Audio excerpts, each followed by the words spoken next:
No way, why? I received a call that my daughter, who was in her final month of pregnancy, had died during childbirth.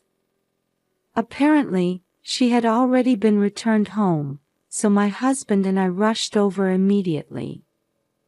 When I saw my daughter's body in the casket, I nearly collapsed from grief.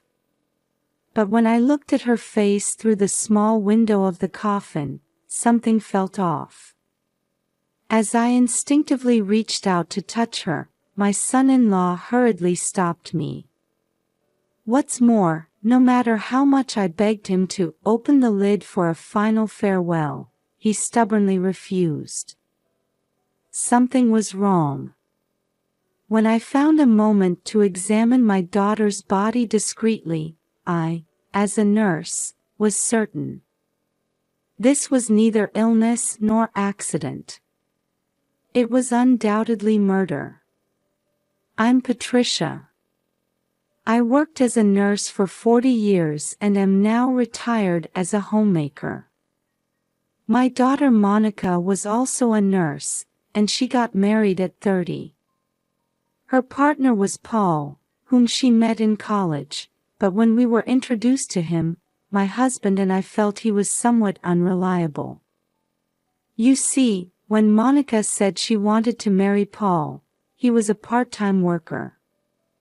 Although he had the respectable qualification of a pharmacist, he hadn't taken up that profession after graduating from college.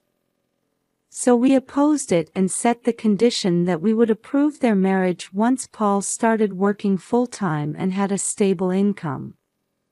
However, Paul couldn't find a job, and partly at Monica's request, my husband reluctantly had him hired at the pharmaceutical company where he worked. Just when we thought Paul was working diligently, his sales performance was terrible, and according to his supervisor, Paul was always slacking off and had quite a bad reputation with clients. As a result, his salary seemed to be low, and their lifestyle apparently depended on Monica's nursing job. In the midst of this, Monica's pregnancy was confirmed. Don't overdo it, I told her to take care of herself, as her job involved standing most of the time. Monica replied in a calm voice, "It's okay, Emily's here." Emily was Monica's friend from college, and she also had a relationship with Paul. Emily was a midwife working at a maternity clinic near Monica's apartment, and since Monica's workplace didn't have an obstetrics department, she decided to give birth there. Monica's pregnancy progressed smoothly, and I was looking forward to the birth of my first grandchild. However, as the due date approached, I suddenly received a call from Paul. It can't be true. Why? I couldn't believe what I heard on the phone, and my mind went blank. He said that Monica had died during childbirth. I'll come right away. It's at Emily's hospital, right? But Paul stammered and said, Monica passed away yesterday, and her body has already been brought home and placed in a coffin. Why didn't you tell me immediately? I stopped myself from saying the words that were about to come out. Thinking it would be a waste of time to argue over the phone, my husband and I headed to our daughter's apartment. What on earth happened? We confronted Paul together. I'm sorry. I couldn't believe Monica was gone either, so I couldn't make the call. He seemed so distraught that he couldn't properly answer my questions. Seeing this, his friend Emily explained, it was due to massive bleeding. Apparently, she had been by Monica's side the whole time. And then I had a sorrowful encounter with my daughter. My husband next to me couldn't hold back his tears and sobbed when he looked at Monica's form through the small window of the coffin. It was when I peeked in too. Something was off. I felt it instinctively. As a nurse myself, I had seen pregnant women lose their lives during childbirth before. So I knew that the most common cause of death was massive bleeding, but something about my daughter's face was different from that. When I instinctively reached out to touch my daughter, Paul and Emily hurriedly stopped me. "Then please, open the lid of the coffin. That's not allowed by the funeral home. But this is my last goodbye to Monica." I wanted to confirm my suspicions more clearly, so I asked Paul, but he flatly refused. Thinking I had to investigate somehow, I asked Emily to buy some drinks, and after she left, I signaled to my husband with my eyes. He seemed to understand immediately and took Paul outside on some pretext. Taking that opportunity, I opened the lid of the coffin and examined my daughter's body. And my sense of unease turned into certainty. Just as I thought. It was so shocking that I felt dizzy and could barely stand. Still, I managed to close the lid just before the three returned from outside. Suddenly feeling nauseous from thinking about too many things, I said, "Excuse me for a moment," and left the room, rushing to the apartment building's parking lot. Not wanting to be seen by many people, I crouched in a shadowy spot when two figures came there. These people didn't seem to notice I was there and started arguing. From their conversation, I learned yet another shocking truth. I could feel an uncontrollable anger welling up inside me. A while later, when I returned to the room, Paul had just finished discussing with the funeral director, who left saying, "Then, tomorrow." Wondering what tomorrow meant, I asked, and my husband informed me, "The funeral has been set for tomorrow. There's no need to rush like that. There won't be time to notify Monica's friends and acquaintances if it's tomorrow." Then Paul sneered, "You might not know, but small family funerals are the norm these days. We don't need to make a big fuss, just seeing her off with just us is fine." Even Emily agreed with the family funeral, saying, "Monica's friends are busy and can't attend." She herself would attend, but she wouldn't listen to my opinion. Thinking it was pointless to argue further, I decided to hurry home. After all, I had a lot to do. When I got home, I noticed an envelope in the mailbox. It was a letter from Monica addressed to me, and from the postmark, I could tell it was probably mailed the day before she gave birth. I hastily opened it, and inside were Monica's hopes for the future overflowing. "I'm writing this letter because it's embarrassing to say face to face," it began, followed by expressions of gratitude to us. Next, her hopes for the child to be born. Since she knew it was going to be a girl, she wrote in dancing letters that she wanted to name her Emma. And as for what Monica wanted to do for her daughter, many things were listed. Finally, it concluded with, "I think I'll be relying on you a lot from now on, so please take care of us." My husband and I couldn't stop our tears as we read the letter over and over again. After crying for a while, I decided to take revenge for Monica. As preparation, I contacted various parties and made several arrangements. I also had one important request from my husband. This was the beginning of our counterattack. After that, I headed to the hospital to do the most important thing. And the next day, which was supposed to be the day of the family funeral, neither my husband nor I left the house. Then, in the early afternoon, Paul came barging in with Emily, yelling, "What's the meaning of this?" When I went to the funeral home, they said Monica's funeral had been cancelled. "It was your doing, wasn't it?" Paul glared at us, while Emily frowned beside him. "That's not all. When I went to the hospital, they said you had taken the baby Monica gave birth to." "What's going on?" "Well, wouldn't it be pitiful for Emma to be left alone in the hospital without her mother, Monica?"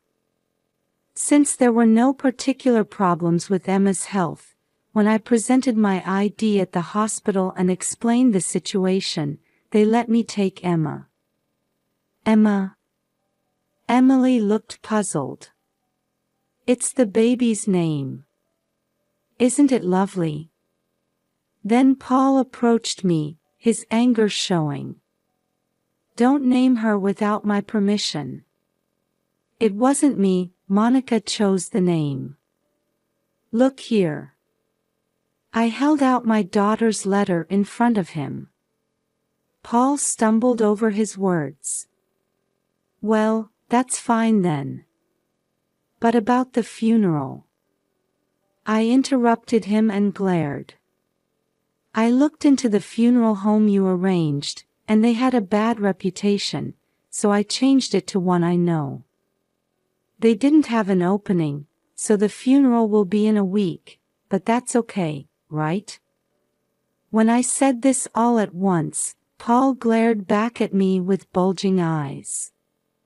"Don't do things on your own without consulting me." "Oh? Is there some problem with delaying the funeral?" When I asked Paul, who was expressing his dissatisfaction, he fell silent. When I said, "See you in a week then," and ushered them to the door, they reluctantly left. And a week later, many people had gathered at the funeral home to see Monica off. When I contacted Monica's friends, they all said they would make time to come and say goodbye. After all the attendees had gathered, I stepped forward and stood in front of the microphone. "Thank you all for gathering here today for Monica. Before we begin the funeral, there's something I'd like to share with everyone." As I started speaking, Paul stood up and raised his voice. "I didn't hear about this."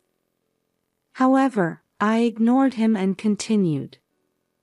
"It's the public reading of my daughter's will." "Huh? A will?" Paul was surprised but grinned for a moment. "I didn't miss that." And as the venue fell silent, in the presence of a lawyer, I began to read the will. The opening was filled with words of gratitude to Monica's stepfather. "My husband is Monica's adoptive father.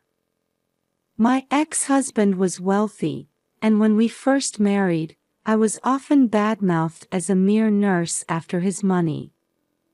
In the end, unable to get along with his family, I left the house with Monica.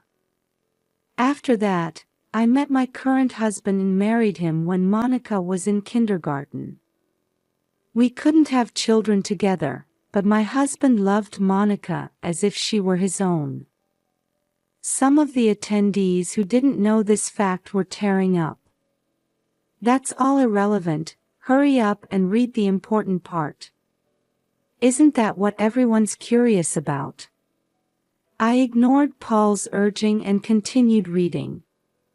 Monica's biological father had passed away when she was in college. At that time, Monica inherited a substantial estate.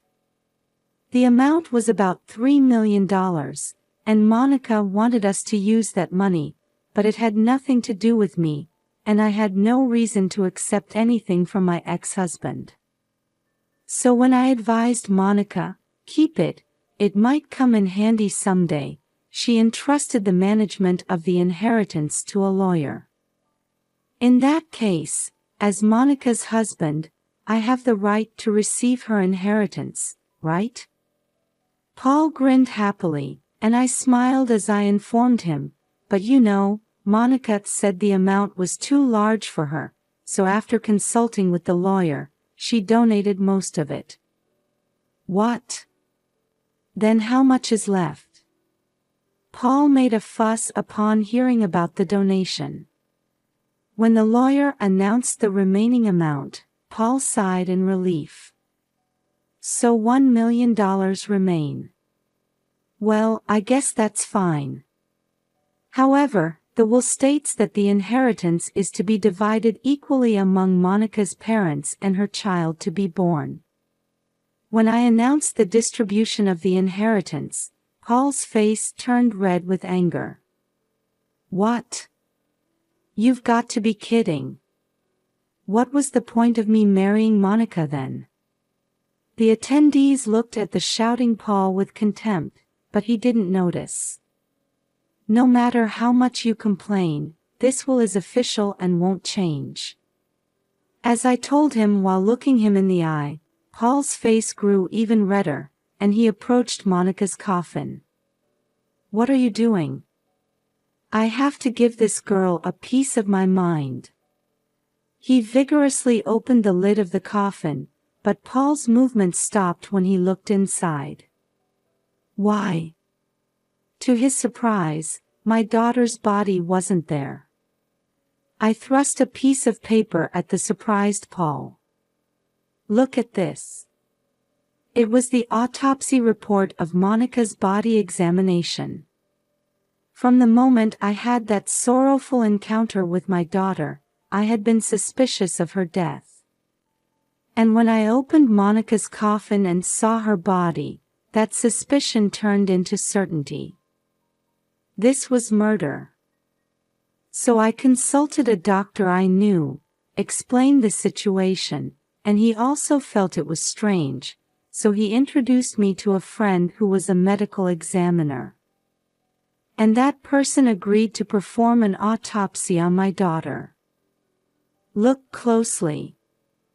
It says right here that the cause of Monica's death was neither illness nor accident. As people in the venue gasped in surprise, I continued, she was killed by a drug. The name of the drug is clearly written here. You did this, didn't you? As I confronted Paul, he stepped back. Actually, I had changed the funeral home to buy time for this autopsy.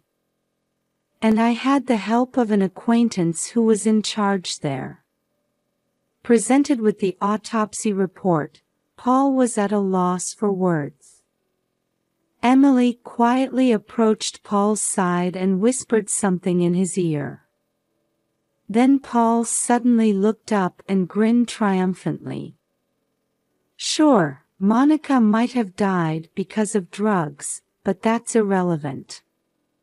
Do you have any evidence that I used the drug? To the confident Paul, my husband now presented a ledger. It was from the pharmaceutical company where my husband had worked until retirement. In other words, it was the drug inventory ledger of the company where Paul worked. After my husband and his former subordinate carefully cross-checked the ledger with the drug inventory in the warehouse, it was discovered that the same drug that took Monica's life was missing. And there was only one person who entered the warehouse on the day that drug went missing. It's recorded in the company data. On that day, you, Paul, were the only one who went in and out of the warehouse. Paul's face gradually turned pale. However, this time Emily stepped forward in front of me. That could be a coincidence, and you can't conclude that the drug used on Monica was from Paul's company. Hearing this, I couldn't help but laugh. I took out my smartphone from my pocket and played an audio recording. It contained a conversation between a man and a woman. These are your voices, right? There was no need to confirm, as the man and woman in the audio data were calling each other Paul and Emily. I had turned the volume up to maximum, so the conversation echoed throughout the funeral home. Their argument was clearly recorded. On that day when I was hit by nausea, it was them arguing in the apartment building's parking lot. Thinking this could be evidence, I quickly activated my smartphone's voice recorder and recorded their conversation. I could have reported it to the police on the spot, but I decided to investigate myself in case other evidence might be destroyed. Of course, I also wanted to exact revenge with my own hands. The audio clearly recorded that they had killed Monica for her inheritance, and that Paul and Emily were having an affair. From the moment they learned that my daughter had received an inheritance during her college days, the two had been looking for an opportunity to kill her. For them, Monica's pregnancy was a chance. It was, of course, Emily who advised Monica to give birth at the hospital where she worked. Thus, during the confusion of my daughter's delivery, Emily injected Monica with the drug Paul had prepared. Moreover, you abandoned my suffering daughter and even tried to take the life of her child, didn't you? Of course. After all, if we didn't, Paul's share would be smaller. Emily was defiant and said this with an expression as if it was nothing. But unfortunately, the baby was saved because a part-time doctor performed emergency surgery on Monica. I felt sadness welling up beyond anger towards Emily. I didn't want to hear such terrible words from Emily, who was in a profession so close to life as a midwife. If only there was no child, I could have received that share of money too. Paul had even instructed Emily to take the child out of the hospital and dispose of it. Paul, so obsessed with money, didn't have a shred of affection for his own child. The venue was in an uproar, with some people looking at the two with angry eyes, and others bursting into tears. That's why I took Emma from the hospital. To protect her from your hands. As I coldly declared this, Paul tried to lunge at me. However, my husband and the people around us caught Paul, and he was pathetically pinned to the floor. The police will be here soon. Give it up. I had asked the lawyer to notify the police at the right time. But the child is actually safe, and Monica would be happy. From now on, I'll raise my daughter with love, so please, just don't call the police. Paul suddenly became timid and pleaded. Don't be ridiculous. People like you should rot in hell. I will never forgive you. Soon, we could hear police sirens in the distance. And as they were dragged away by the arriving officers, they were still crying and screaming, "Please, forgive us. We don't want to go to the police." After that, Paul and Emily ended up in prison for this incident. The lawyer told me that those who take a life have no inheritance rights, so Paul couldn't even receive the inheritance that remained as his legal portion. Paul was fired from his company, and Emily had her midwife license revoked. A dark life awaits them where they'll have to crawl on the ground, but that's no longer our concern, and we don't have time to worry about such things. After all, we're very busy with childcare for the first time in 30 years. That being said, it's very enjoyable and every day is fulfilling. We've decided to use all the inheritance Monica left for Emma's sake. And everything that Monica wrote she wanted to do for Emma as a mother, we now want to do in her place.